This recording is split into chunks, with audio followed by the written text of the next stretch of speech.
to the Concerned Citizen. My name is Matthew, and yes, I am concerned. So I have a new intro. Hopefully you enjoy it.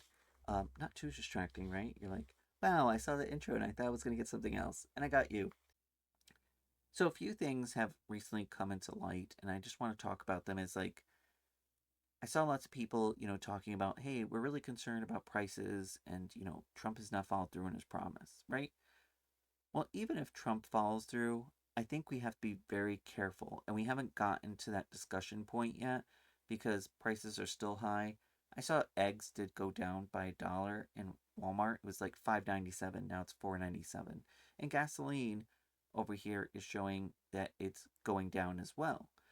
But I always ask, at what cost is it going down, right?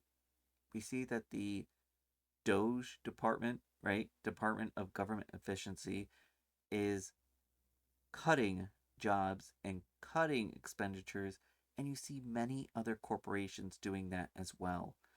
Now, recently it has been announced that supposedly in March of 2025 or throughout 2025, Amazon is going to terminate about 14,000 managers. So, as far as you wanted to climb the corporate ladder, that's probably going to not be in your near future in Amazon. So, you have all these companies cutting that, and what that's going to lead to, people are not going to have enough money to spend because now they're going to have to keep it. They're going to have to worry about, hey, where's my next paycheck coming from? That's going to lower prices, less people working. You have these retailers that say, wow, less people are spending, they're keeping their money. We're going to have to lower prices. In fact, because we're having less people shop and we don't have the same overhead, we're going to have to fire people, thus contributing towards this never ending process of people being laid off, more unemployment, and then what happens? Yes, those prices come down. And those who have a job are going to say, well, this is pretty great.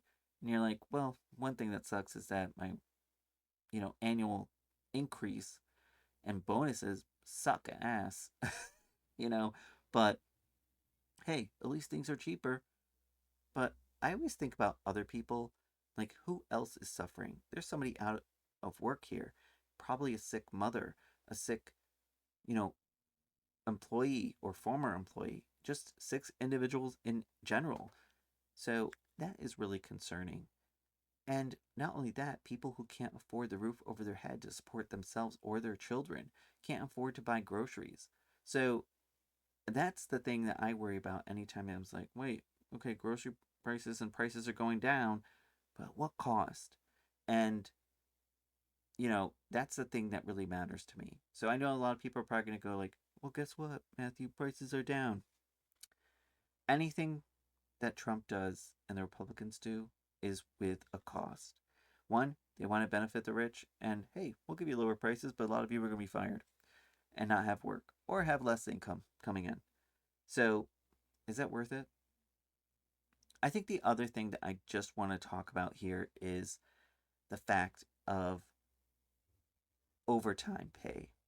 And we'll get into tips in a little bit, maybe not in this video, but a lot of people have been boasting about overtime pay and that, oh, it looks like we're not going to be taxed on overtime. Well, in Project 2025, which people go, Matthew, you're talking about Project 2025, conspiracy. Well, I'm sorry, but Trump is following Project 2025 pretty closely.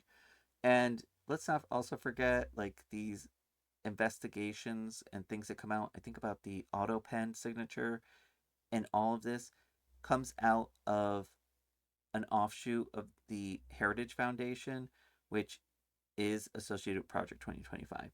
So everything's connected, everything is just really meant to screw you.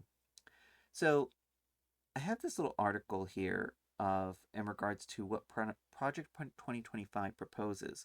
And to be honest, I read this before Trump was elected, and there's already rumblings of like, hey, if there's no tax and overtime, Republicans have a plan that they want to introduce so it's not such a burden on employers. So in Project 2025, they propose that companies and their employees should be free to calculate the working hours either across 14 days, which is 336 hours, 28 days, which is 672 hours, rather than just the 7-day work week. Now, without increasing the work hours overall, this means there would be either 80 hours in a 14-day period where you would need to work in order to qualify for overtime, or 160 hours over 28 days in order for you to qualify for overtime. Now, the concern with that a lot of people have is that an employer could say, hey, I need you to work this week overtime. And then they say, actually, we completed all that extra work. I actually don't need you as many hours this week, so we're going to cut your hours this week. And then you're like, wait, so I worked all the extra hours last week. I'm not going to get overtime pay for that? And you're like, no, because your total hours within the month come to less than 160 hours. So I think that's always important to keep in mind. Like, you're like, wow, this sounds too good to be true. What else do you have upcoming up your sleeve? So it'll be interesting to pay attention when they do introduce in the bill the no tax on overtime, what this means in regards to how employers can calculate your overtime. Now, they're advising they want to give flexibility to employers. And, already some Republicans are saying this. And I was like, isn't this in Project 2025? And I was like, yes, it is. So, one example they give here, they said, in this model, could also apply to 160 hours working hours over 4 weeks. For example, an employee might work 80 hours in the first week, 0 hours in the second week, and another 80 hours in the third week and 0 hours in the fourth week, and not receive any overtime pay despite working over 80 hours in the first and third week. The schedules might see larger variations from week to week, but so long as the worked hours add up to 160 a month, the staff would not receive overtime pay. It would only kick in the overtime pay at 161 hours and on. So, oh my gosh. I have to say, be honest, in some of the areas that I look at in the workplace, and I have been an employee many years, I have worked in leadership for, oh my gosh, I don't even want to say, but over 15 years now. So I'm going to say this. Whenever I look at things, I want to go to school for business because I went for graphic design, but I feel like I have a knack for it because anytime where I worked as an employee and also in my previous jobs where I've worked in leadership, anytime that the company was saying they were going to do something, I could easily determine what actions were actually going to take place. A good example of this is when my company that I had worked for in the past had announced, hey, we're going to give you an increase in how much you get in your salary because there's this new law coming about with overtime pay and salary. And everyone was so excited. And I was like, let me pay attention because you have to pay attention to what this is coming from. It was because of a law that was going to be effective in late January of the following year. If you looked at who won the presidential election at the time, unfortunately, that person was not in favor of this new rule change. And it was reversed after they were elected. So, what the employer did, and no surprise to me, everyone started spending this money. They're like, oh my gosh, I got a brand new car. This is such a huge increase. Oh my gosh, I'm so happy. And I'm like, they were like, I'm like, let's not jump the gun here.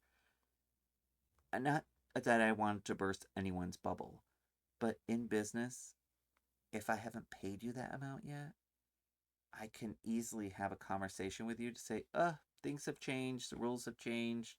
You're not going to actually have that increase. So, people had spent the money. We were set up with second meetings. They had announced, we're not getting it. Sorry. if we had done this, we were going to take away your bonuses anyways. So, you were going to get something, but we were going to take away your bonus. So everyone was very upset. I was not upset, only because I knew it was coming. I was like, I knew this was coming on from a mile away. So when I look at the overtime rules and all these kind of things, I always think, what is it in it for them? So like with tax, no tax on tips, right? I think that probably for that's gonna be possible. I mean, probably people who are getting tips probably don't earn that much anyways. And to be honest, I'm gonna be honest with you, most people who are on tips don't report it and don't pay back taxes on it anyways. So if they get the cash, not reporting. However, if they got it on a credit card, not having to pay a tip on tax on it, fine. But most people who get tips don't report it. So they're already not paying taxes on it. So it's kind of fruitless. Now, what this does, it potentially opens up avenues where corporations could use this, and also billionaires, whoever, and use it saying, you know what? This amount that was given to me was marked as a tip. So I don't have to pay taxes on it. Another loophole for the billionaires, right? And the rich people. So it's going to benefit them so much more than you, who probably already not claiming any of the tips that you receive in your taxes. So you're already not getting taxed on it. So just keep that in mind. And I think it's very interesting that with, again, any positive thing that happens, just be careful because it's probably not as positive as you think. So thank you for listening to today's video. Leave a comment, like, subscribe, and until next time, stay safe. Bye, everybody.